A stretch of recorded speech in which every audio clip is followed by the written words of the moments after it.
تجربة احترافية مع الأهلي السعودي، ووقعت إدارة نادي الأهلي السعودي عقد لمدة 3 سنوات مع الأفضلية لتوقيع سنة رابعة. يعني وقع 3 سنين وبالأفضلية إنه يمدد عقده كمان. محمد عبد الشافي مع الأهلي السعودي في 113 مباراة، واقع 9930 دقيقة ولم يسجل خلالهم أي أهداف، بس صنع 10 أهداف وظهر في 74 مباراة مع الفريق في الدوري السعودي المحترفين وصنع 8 أهداف، وكمان لعب 20 مباراة في دوري أبطال آسيا صنع هدفين فقط، وكمان شارك مع الأهلي في 11 مباراة في بطولة الكاس خادم الحرمين الشريفين ولم يسجل أي هدف أو يصنع أي هدف، ومباراة واحدة في كاس السوبر السعودي. وتوج مؤمن زكريا مع الأهلي السعودي بعدة بطولات، دوري السعودي مرة واحدة، والكاس خادم الحرمين الشريفين مرة واحدة، وكاس ولي العهد مرة واحدة، وكاس السوبر مرة واحدة، يعني إجمالي 4 بطولات. وفي عام 2018 راح محمد عبد الشافي فترة إعارة من الأهلي السعودي في صفوف فريق الفتح السعودي عام 2018، وشارك خلالهم في 10 مباريات بس،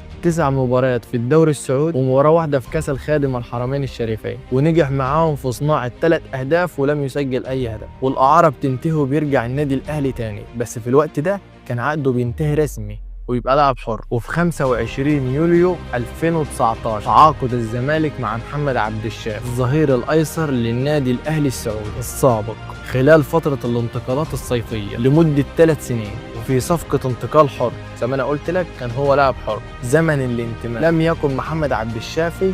مجرد لاعب موهوب، بل كان نموذج للانتماء والوفاء لنادي الزمالك، وكمان اتشهر بالتواضع والاخلاق، كان بيشيل ادوات التدريب بنفسه، انه كان قائد الفريق، وقع العقد على بعض من غير ما يتناقش مع حد ولا يتكلم مع حد ولا انا عايز زياده ولا انا عايز ناقص ولا اي كلام من ده. طبعا كلنا عارفين ان الزمالك كان بيمر بفترات صعبه جدا.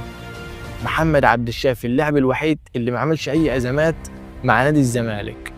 ولا على مستحقات متاخره ولا على عقد ولا على فلوس ولا على اي شيء، ولا حد كان بيسمع صوته، ممكن كان ما بيلعبش كمان ومحدش برضه كان بيسمع صوته. ولا عمره طلع قال تصريح ضد نادي الزمالك، ولا عمره اتكلم على الاداره ولا على النادي ولا على اي شيء. رغم العروض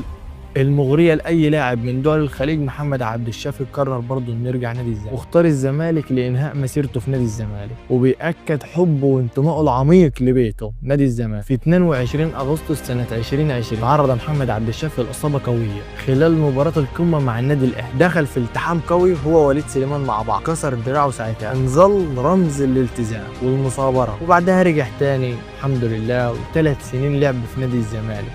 بعد الإصابة الكسر اللي كان في الدراع. 2024 اتصاب إصابة قوية بقطع في الرباط الصليبي، وطبعا كلنا عارفين إن إصابة الرباط الصليبي بتطول،